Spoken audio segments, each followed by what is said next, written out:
días.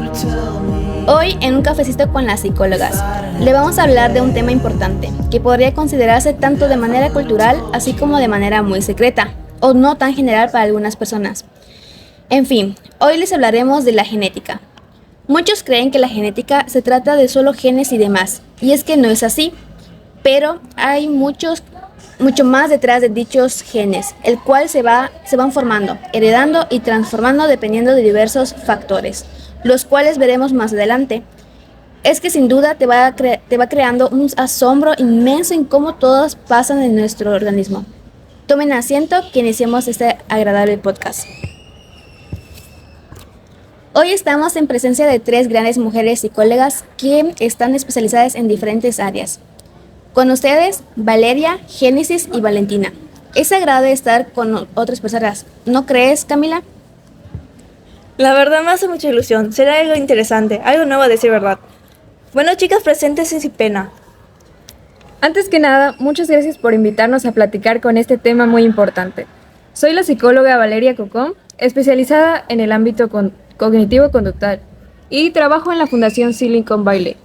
A decir verdad, estoy un poco nerviosa, ya saben, no todos los días estamos en un lugar como este. Es una grata experiencia. Hola, quiero agradecer la invitación. Yo soy Génesis de la Cruz, psicóloga clínica. Actualmente trabajo en una fundación dedicada a la investigación de enfermedades con trastornos mentales y el difundir conciencia de ello. Estoy con mi colega Valeria y Valentina. Hola, buenos días. Me llamo Valentina González, psicóloga en el ámbito de la neuropsicología. Agradezco su invitación a este agradable espacio. Al contrario, les agradezco por aceptar nuestra invitación. Pero no se preocupen, aquí es un lugar seguro e informativo sobre todo. Bueno, chicas, ¿qué tal si iniciamos con la plática de hoy? ¿Qué nos podrían decir acerca de la genética? ¿Es cierto que es un tema tan amplio como dicen?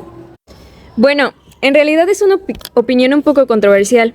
Sí y no, porque la genética, como si bien se expone, es una ciencia joven.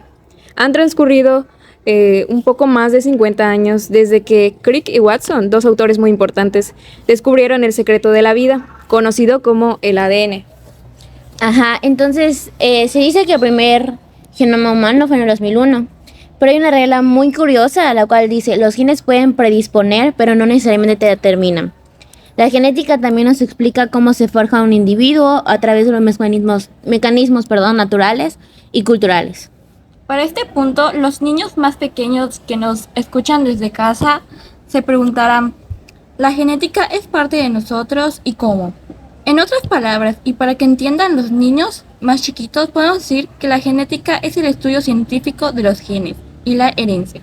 En palabras más simples, para que puedan entender, es como ciertas cualidades o rasgos que se heredan de padres a hijos. Aunque ustedes escuchen esto, tal vez se imaginaron que los ojos verdes que posee un padre se heredarán al hijo. Claro, puede ser, pero tiene demasiados factores que también podrían heredarse. Aclaro, todo esto es un proceso muy complejo y difícil.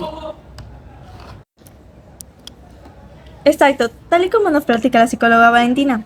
Este proceso podría parecer simple y hasta en dados casos había un pensamiento un tanto ambiguo, pues se decía que si la madre tenía el dedo chueco, el bebé nacería con el dedo chueco. Un gran problema, ¿verdad? Pero vamos, no se espanten, chicos, esto es falso. No pasa eso, la genética no es mala, así que no le teman. Muchos tendrán curiosidad y es que la genética es un poco extensa. Tal cual. Y empezamos porque el gen está formado de cromosomas y esta es la combinación de cromatina que tiene proteína y ADN. Oigan, me acuerdo que en mis tiempos de prepa, donde vimos un término similar, 2 grandes autores, Mendel y Morgan, si no me equivoco. Mendel era el que trabajó con los guisantes y propuso unas leyes, ¿no? Exacto, ese mismo. Él propuso la ley de segregación y la ley de herencia independiente, 2 grandes leyes de la genética. Solo que lástima porque ninguna de esas es totalmente correcta. En cuanto a los guisantes, experimentó y observó cómo es que los rasgos no se mezclaban, sino que los rasgos se heredaban en determinadas proporciones numéricas, entendido que algunos factores emparejados podían ser dominantes y otros en cambio recesivos. Qué curioso, que aunque sean leyes tan conocidas, no sean correctas. ¿Qué nos pueden decir de Morgan? No recuerdo haber escuchado nada de él antes. Les explico. Morgan experimentó con moscas que se llamaban Drosophila de la fruta en 1908, siendo que él no aceptaba la teoría de Darwin ni la de Mendel. En realidad quería probar que era mentira, pero sin darse cuenta, este reafirmó la teoría de Mendel y Darwin, comprobando que es cierto, dado que al hacer sus investigaciones confirmó que las características de la herencia provienen de los cromosomas en el núcleo de las células. Eso fue lo que inspiró a Morgan. Es gracioso porque sin darse cuenta reafirmó las dos teorías y a pesar de eso siguió con sus investigaciones. Y ya para el año 1840 se observaron que el ser humano posee 23 pares de cromosomas. Una locura con esos genetistas. Tal cual, me parece que más adelante Morgan descubrió un fundamento clave en enfermedades, ¿no es así? Eso es cierto, tiene que ver con la sangre y la distrofia muscular, como la enfermedad de la hemofilia. Otro tema interesante, pero eso se lo debemos dejar para otro momento. Hay un tema, de hecho, nunca entendí. ¿Cómo es que se forman las mutaciones genéticas? Mira, verás, esto se da gracias a las cromosomopatías, que son mutaciones que ocurren en el material genético y que por consecuencia traen efectos en el fenotipo y en la conducta. También les afecta el número o estructura del cromosoma. En ellas se conocen dos tipos, de las cuales son las numéricas y las estructurales. Suena muy interesante. ¿Nos podrían explicar la diferencia entre esos dos tipos? Por supuesto, las numéricas son la causa del exceso o defecto del cromosoma, de un solo par, es decir, le falta una cierta cantidad de cromosomas. En cambio, las estructurales son mutaciones que afectan a la forma del cromosoma. Wow, entonces son dos tipos de causas y me imagino que hay un rango de gravedad de cada una. Efectivamente, porque en realidad hay un rango que depende de cada individuo, pero en general tienen más impacto cuando le falta una cantidad o forma de un cromosoma. Para que les quede más claro este tema, daremos dos ejemplos de enfermedades.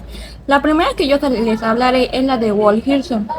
La primera es del cromosoma 4. Recordemos que hay 23 pares de cromosomas del menor al mayor. Es decir, que el par 1 es el que tiene más información y de mayor tamaño. En cambio, el par 23 es el más pequeño y de poca información. Este síndrome, el cual les mencioné al principio, es Wolff-Hirschhorn, o también conocida por su apodo casco de guerrero griego. En ella observamos la microdeleción distal del brazo corto del cromosoma 4. Entre sus características, su apodo hace referencia a las personas con dicho síndrome comúnmente cuentan con rasgos craneales distintos, como lo es el casco del guerrero griego, un puente nasal amplio hacia la frente, retraso en el crecimiento, malformaciones y problemas cardíacos, entre otras cosas. ¡Qué curioso! Bueno, afortunadamente las personas que sufren esta afectación son en minorías. Aunque presentan una discapacidad intelectual, también pueden llegar a llevar una vida sana, siendo capaces de desarrollar conversaciones simples y en cuanto a su conducta muy difícilmente pueden llegar a ser autónomos, puesto que necesitan de ayuda a la hora de vestirse o alimentarse. ¿Saben? Ahora que estamos hablando de enfermedades raras y así, recuerdo haber escuchado un caso que le pasó a un familiar mío. Uno de los síntomas más evidentes eran sus movimientos arqueados similares a unas alas. No recuerdo el nombre, pero recuerdo a mi tía ir como a 20 clínicas hasta que le dijeron qué era lo que tenía la pobre criatura. Ah, hablas de la enfermedad de Angelman. Esta afecta la forma y el desarrollo de un niño, siendo que tiene la deleción en el cromosoma X par 15. Es decir, le falta un pedazo del cromosoma. Y tú dirás, ¿pero esto cómo le afecta a un niño social? O sea, socialmente sí le puede afectar, pero no puede sobrevivir solo, ya que son muy hiperactivos, tanto que no puede dormir. Sí saben comunicarse, pero para que entiendan la gravedad, solo el 39% de los niños pueden decir 4 palabras, o sea, a lo mucho. Y esto estamos diciendo que tiene un cognitivo avanzado. Esta enfermedad le afecta tanto a los hombres como a las mujeres y solo se puede diagnosticar de 6 a 12 meses. Tiene tratamiento, pero no tiene cura. Definitivamente algo sorprendente, el hecho de que un niño tenga que vivir de esa forma. No me imagino cómo se sentirán los padres. Algo que me pareció curioso fue que en las dos enfermedades están presentes diferentes cromosomas y tienen diferentes efectos, aun cuando son de tipo estructural. ¿Cómo esto influye en la psicología? Hablando de cómo influye la psicología sobre este tema, es como la depresión, que son enfermedades que realmente ya sean vinculadas a la herencia o ambientalmente. Nosotros como psicólogas lo que hacemos es tratar de ayudar a la persona para que sea independiente o incluso a los padres. Es que claro, creamos o no, ellos igual sufren igual que todos este proceso de sobrellevar a los hijos y tratar de salvarlos. Como padres, ¿quién no haría lo imaginable por ellos? Justamente eso, los apoyamos y guiamos en lo difícil que es vivir con esto. Wow, sí que hablamos de diversos temas el día de hoy. Ya sé, nunca habíamos tocado un tema como este. Deberíamos hacerlo más seguido. Totalmente de acuerdo. Bueno, terminamos con este tema. Chicas, solo queda agradecerles nuevamente su presencia en este programa. Esperamos que les haya gustado y los esperamos en otro capítulo de Un Cafecito con las Psicólogas. Y recuerden, la genética te puede predisponer, pero no necesariamente te determina. Nos despedimos, pasen un lindo día. Nos vemos mañana a la misma hora. Adiós. Adiós, muchas Adiós. gracias. Muchas gracias.